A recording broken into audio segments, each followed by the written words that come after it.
Now before I start talking all about 2025 releases, I'd like to do one last video where I talk about 2024 movies. Movies that went underappreciated, underrated movies of 2024. Maybe they were movies that performed really well at the box office but critics didn't really like them. Maybe they were movies that were really well received but flopped at the box office. Or maybe they were movies that were well received, made some money, but didn't really have much of a cultural splash. I'm going to share with you guys my picks for the 5 most underrated films of 2024. Let's get into it.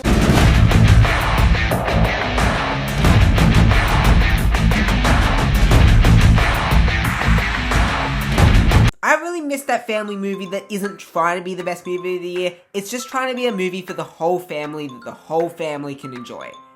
I didn't know I needed that, but If reminded me that I did. If is all about imaginary friends, and about how when you grow older, you often lose them. It's quite a profound and impactful movie, it's got some heavy messaging, while it's also just a very fun film for kids to consume. People who watch If as a kid will just see it as this fun film with these funny creatures. But as they grow up, this movie will hit differently. It'll be far more emotional, talking about the inner child within you, and how that can get lost. I was very surprised when critics trashed the film. It's only got a 50% on Rotten Tomatoes, which to me is insane. I mean, what are the critics looking for here? Seriously. If is a really good film, and if you haven't seen it yet because you heard it wasn't very good, trust me, ignore that. If is actually something special. Transformers recently hasn't performed as well as it's used to be doing. And then in 2024, Paramount decided to make an animated Transformers movie. They probably saw what Sony was doing with Spider-Man Into the Spider-Verse and how successful that turned out for them, so they thought they should do the same thing with Transformers.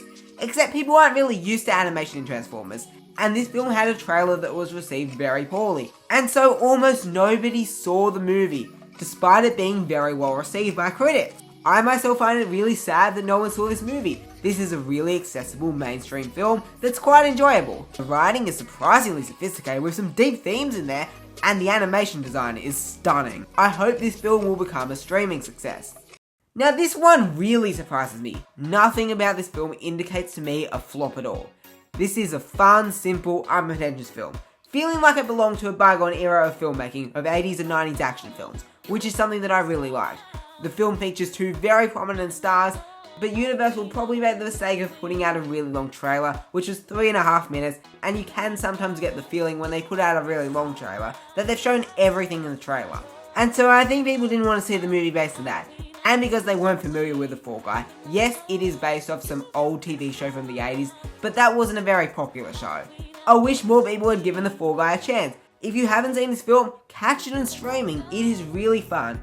I myself, as someone who loves film, really love seeing how a film get made. I love seeing a film that was a love letter to Stuntman, and I loved all the film references. This film was a really hard sell, and I'm not too surprised that it flopped, but I thought it would do far better than it did. Maybe I should have thought a bit harder. This film is a prequel about a side character in Mad Max Fury Road, a movie despite being received as being one of the greatest action films ever made, was a box office bomb, losing the studio $19 million. But regardless, I myself did love this movie.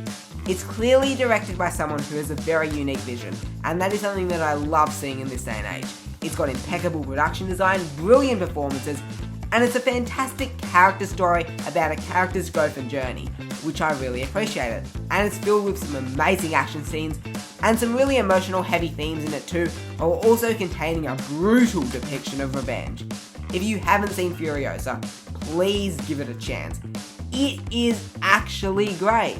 You can clearly tell that Monkey Man is a massive passion project for Dev Patel, and that is something that I love seeing in this day and age. So many movies just feel like they lack creative vision, and I love seeing something that was oozing with creative vision. This is a really fun and entertaining film with some excellent action, a great performance from Dev Patel, and having some really deep themes in it. I really dug Monkey Man, but this film got gobbled up in all the noise this year. I really hope that by making this video, I've let you know in some movies that you may have missed over the year that you haven't seen. Thanks so much for watching, and I'm the Grinning Critic, and don't forget to subscribe to me. It'll keep me grinning, that's for sure.